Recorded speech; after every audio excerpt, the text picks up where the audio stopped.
All right, let's dive into Angel One. They're making some serious waves in India's financial scene. I mean, just look at this.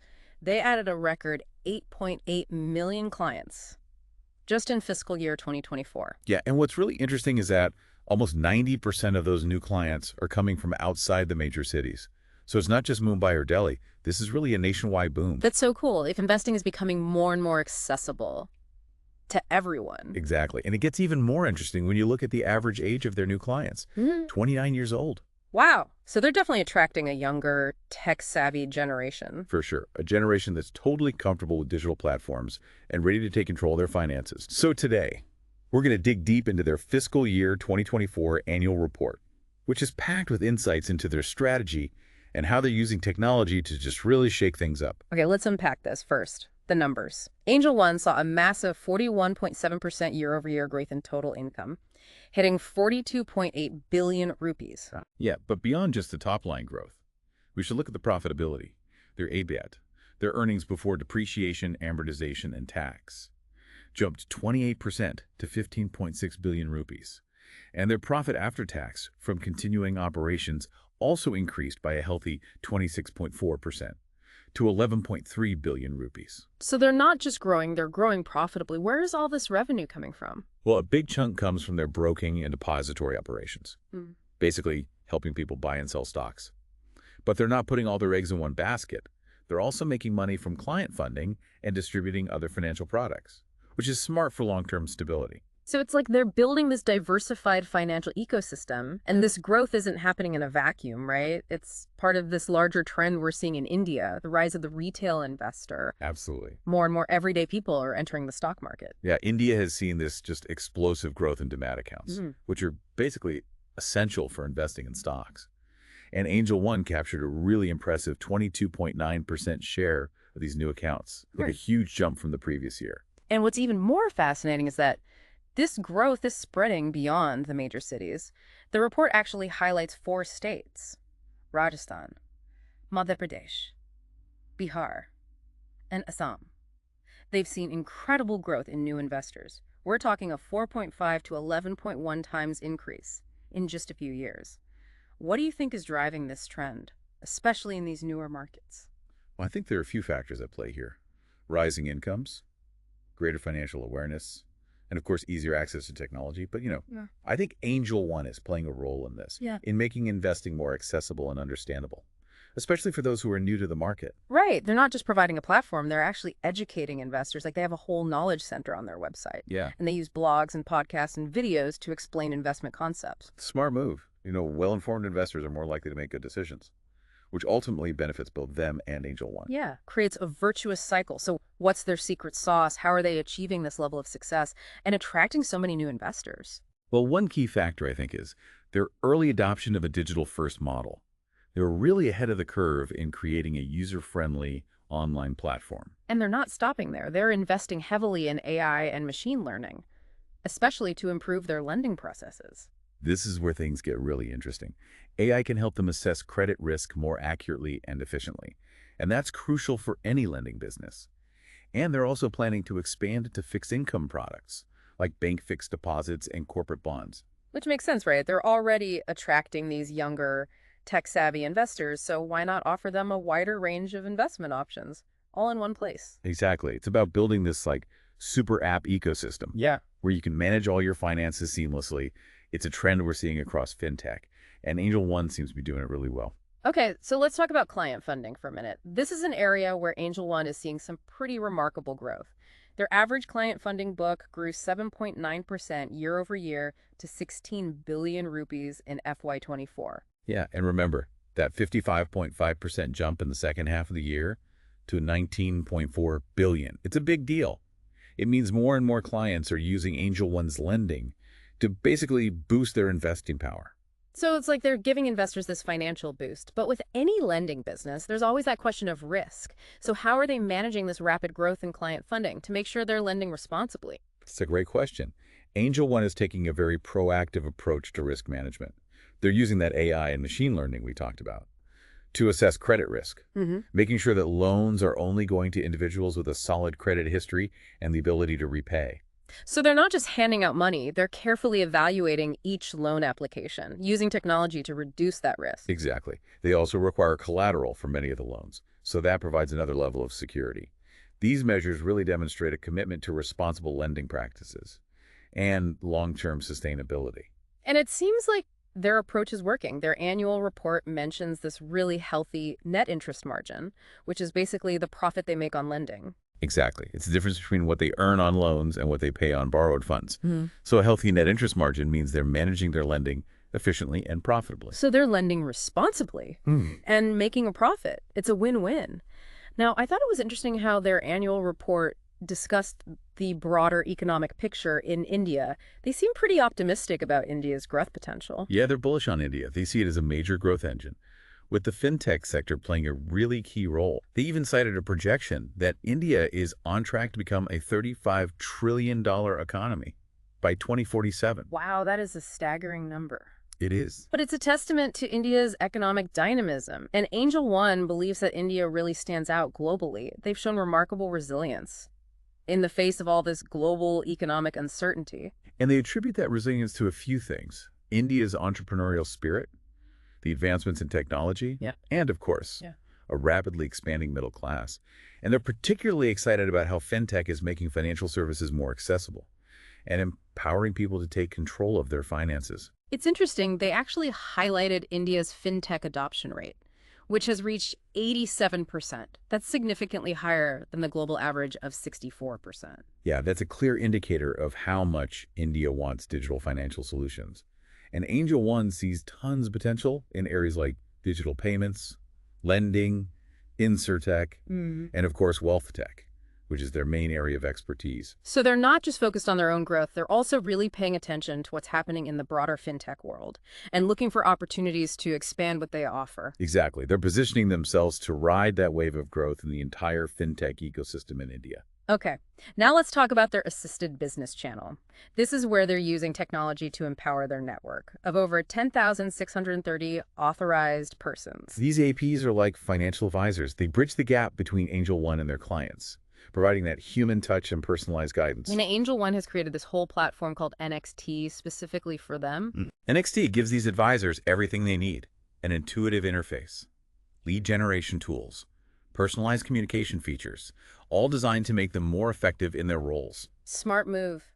Combining the reach and personal touch of human advisors with the efficiency and scalability of technology. It's a hybrid model. That could be incredibly powerful, especially in a market like India where relationships and trust are so important for financial matters. Before we wrap up this part of our deep dive, there's one stat that really stuck with me. Angel One has a 35.6% gender diversity ratio. That's amazing. Yeah. Especially in an industry that's historically been male-dominated. It speaks volumes about their commitment to building a diverse and inclusive workplace. They're not just talking the talk. They've actually been recognized as a top employer in India, especially for millennials and in the fintech sector. Yeah, that means they're creating a workplace where people want to stay and build their careers. Right. And it's not just about attracting talent, it's about keeping it and developing it. And Angel One gets that.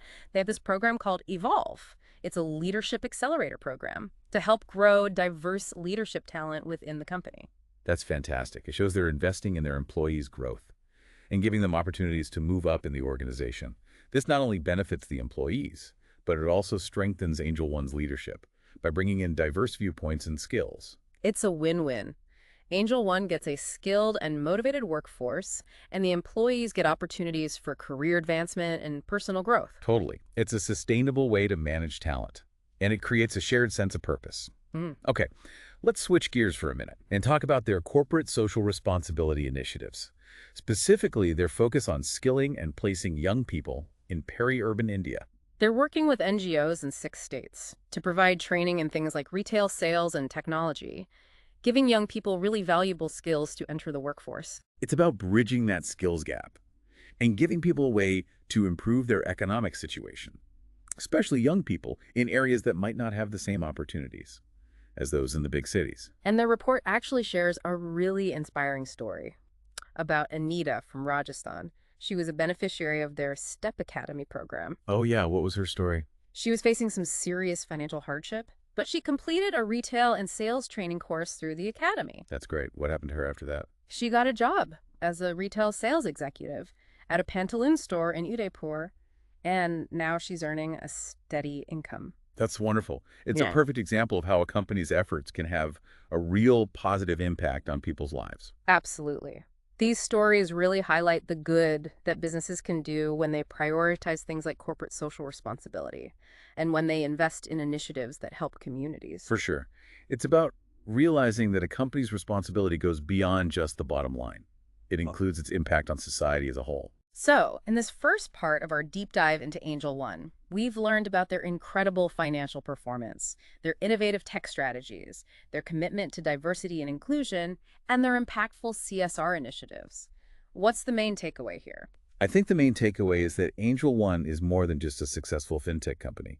They're pushing the boundaries, they're challenging conventions, and they're making a real difference in the lives of their employees, their customers, and the communities they serve. They're not afraid to innovate, to invest in the future, and to really embrace a vision of success that includes social impact and positive change. And their story really shows that it's possible to do well financially while also prioritizing ethical practices and social responsibility. They're setting a great example for other businesses, especially in this fast-paced, ever-changing world of fintech. We've just scratched the surface here. We encourage you to check out Angel One's annual report for yourself and see what they have to say. Thanks for joining us on this journey into the world of Angel One. We hope this deep dive has been insightful and maybe even sparked your curiosity about this incredible company. Absolutely. Until next time, stay curious, keep learning, and remember that the world of finance is always evolving. It sure is. Welcome back. Last time we were talking about Angel One's impressive growth and how they're basically changing the game for a whole new generation of investors. Now let's get into the nitty-gritty and dive deeper into their financial performance. Time to crunch some numbers. One thing that really jumps out from the report is their average daily turnover, a massive 33.2 trillion rupees. Wow. That's a 143.5% increase year over year, which basically means there's a ton of trading happening on their platform. That's a whole lot of trading, but it's not just about how much trading is going on, right? The type of trading activity is really interesting too. The report mentions this huge rise in their F&O segment, futures and options. So what does that tell us about the investors Angel One is attracting? It suggests they're attracting investors who are more comfortable with these complex financial instruments. F&O trading made up a big chunk of their revenue, 84.4% of their gross broking revenues in FY24. So they're attracting investors who are ready to take on more risk and use more sophisticated trading strategies. But they're not just relying on F&O, are they? Not at all. While F&O is a significant part of their business, they're also seeing good growth in their cash and commodity segments. This diversification is smart, it helps spread the risk, and makes them more attractive to a wider range of investors. Yeah, that makes sense. And this success across different segments is reflected in their overall market share. They now have a 17.1% share of the overall retail equity turnover in India. That's pretty impressive, especially considering how competitive the market is. It really is. Okay, let's shift gears a bit and talk about their client funding business, where they're essentially loaning money to clients to help them invest. We talked earlier about how much they've grown in this area. Their average client funding book reached 16 billion rupees in FY24. Right. And that jumped to 19.4 billion in the second half of the year. It's clear that more and more clients are using Angel One's lending facilities to increase their investment capacity. It's like giving investors that extra boost they need, but of course with lending comes risk. So how are they managing this rapid growth in client funding? How do we know they're lending responsibly? They're taking a proactive approach to risk management. They're using AI and machine learning to assess credit risk really carefully. So they're making sure that they only give loans to people who have a good credit history and who can actually afford to repay the loan. So it's not just about giving money away. Nope. It's about making smart decisions. And they're also requiring collateral for a lot of these loans, Yep, right? exactly. Just an added layer of security. So all of these things really point to a commitment to responsible lending. Absolutely. They're focused on long-term sustainability. And it looks like it's paying off. Their annual report shows a really good net interest margin, which for those who might not be familiar with all the financial lingo, is basically the profit they make from lending. Exactly. So it's the difference between the interest they earn on the loans they give out and the interest they have to pay on the money they borrow. Right. So a healthy net interest margin shows they're managing their lending well and making money from it. So they're lending responsibly. and making a profit at the same time. Now, something else I found interesting in their report was how they talked about the bigger economic picture in India. They seem pretty optimistic about India's growth potential. They definitely are. They see India as a major player on the global stage, Yeah. and they think fintech is going to be a huge part of that growth. There's even a projection that India could be a $35 trillion economy by 2047. That's incredible. It really shows how dynamic India's economy is. And Angel One actually pointed out that India has shown incredible resilience, especially with all the uncertainty in the global economy right now. Yeah, and they believe that's because of a few things. India's entrepreneurial spirit, all the advancements in technology, and the fact that the middle class is growing so rapidly, they're really excited about how fintech is making financial services more accessible and giving people more control over their own finances. And they specifically mentioned India's fintech adoption rate, which has reached 87%. That's way higher than the global average. It's huge. It shows how much people in India are embracing digital financial solutions. And Angel One sees a ton of opportunity there in areas like digital payments, lending, Yeah. insurtech, and of course their own specialty, wealth tech. So they're not just thinking about their own growth, they're watching the whole fintech landscape and looking for new opportunities to expand their offerings. Absolutely. They're setting themselves up to be a major player in the Indian fintech ecosystem. Okay, so let's look at their balance sheet for a minute. As of March 31, 2024, their balance sheet had grown to 132.5 billion rupees, which shows how much their assets have increased. Yeah, and their cash and cash equivalents, which is basically the money they have readily available, grew by almost 80% to 98.4 billion rupees. That's a strong cash position that gives them a lot of flexibility. It's like having a nice cushion. Yeah, I know. It means they can invest strategically in growth, they can handle any economic ups and downs, and they could even explore acquiring other companies to expand their reach. Exactly. It's a sign of financial health, and it shows they're prepared for whatever comes next. Okay, last thing I wanted to touch on, their cash flow statement. In FY24, their net cash flow from operating activities was negative 3.3 billion rupees. Should we be worried about that? Not necessarily. It's not unusual for fast-growing companies like Angel One to have negative cash flow from operations, especially if they're putting a lot of money into expanding and launching new things. So it's not a red flag. Right. It's about understanding how they're using their cash. And they actually generated 17.4 billion rupees in operating cash profit. Before working capital changes. Right. So working capital is basically the money a company needs for its day-to-day operations. That's exactly. So the fact that their working capital requirements increased probably means they're investing more in their client funding book Makes sense. and other financial and non-financial assets. All of these investments Yeah. are setting the stage for future revenue growth. So they're taking a long-term view, Definitely. and they were able to offset that negative cash flow from operations with a positive cash flow from financing activities, mostly from that equity capital raise of 15 billion rupees. Right. That gave them a significant boost to their cash position, so they have the resources to keep pursuing those ambitious growth plans. So we've covered a lot of ground here. Looking at Angel One's financial performance, we've seen how they're growing their revenue, managing their lending business responsibly, and investing strategically for the future. But there's more to their success than just numbers. Definitely. In the final part of our deep dive, we're going to explore what makes Angel One tick. From a cultural and social perspective, We'll look at their work in diversity, equity, and inclusion, their commitment to employee development, and their really impactful CSR initiatives. we'll see how they're creating a workplace culture that encourages innovation and inclusivity, and how they're making a positive difference outside of their business operations. It's going to be interesting. Stick with us as we wrap up our deep dive into Angel One and uncover the values and initiatives that really make them who they are. Welcome back to our deep dive into Angel One.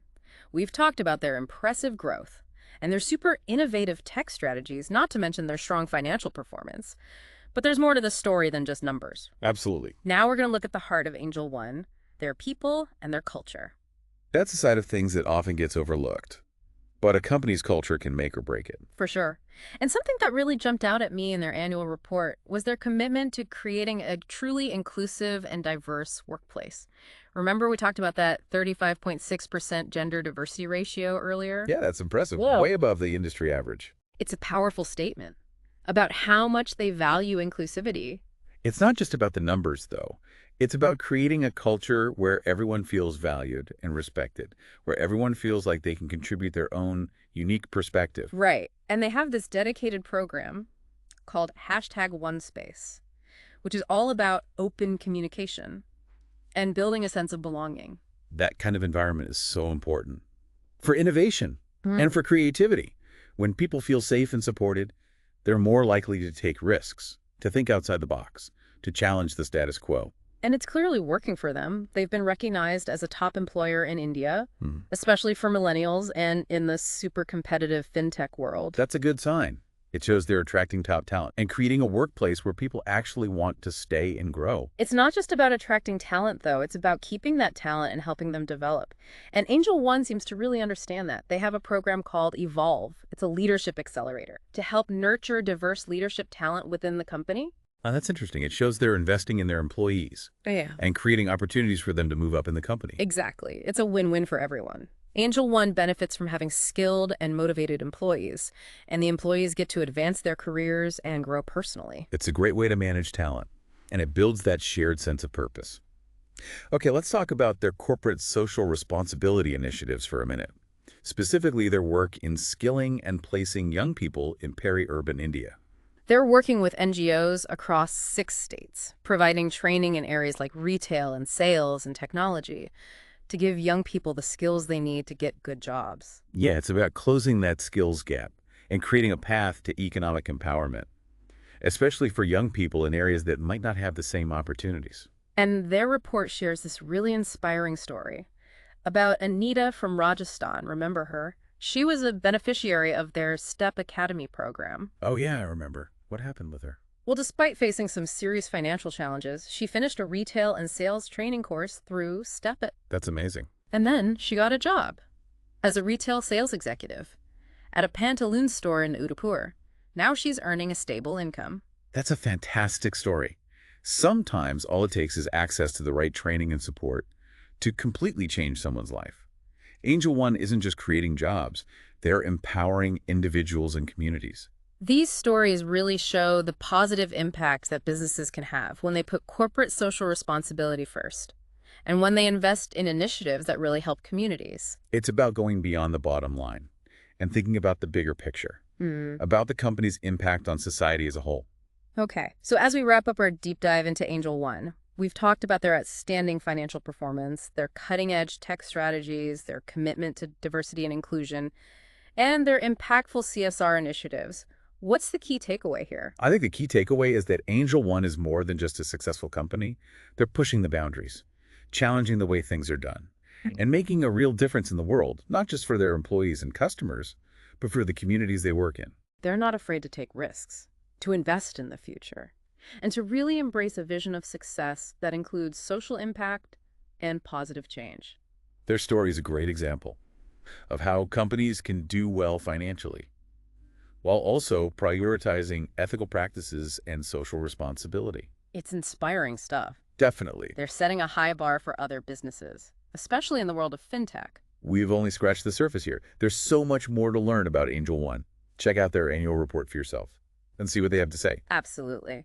Thanks for joining us on this deep dive into the world of Angel One. We hope you found it informative and maybe even a little bit inspiring. Until next time, keep learning. And remember, the world of finance never stands still. It's always changing.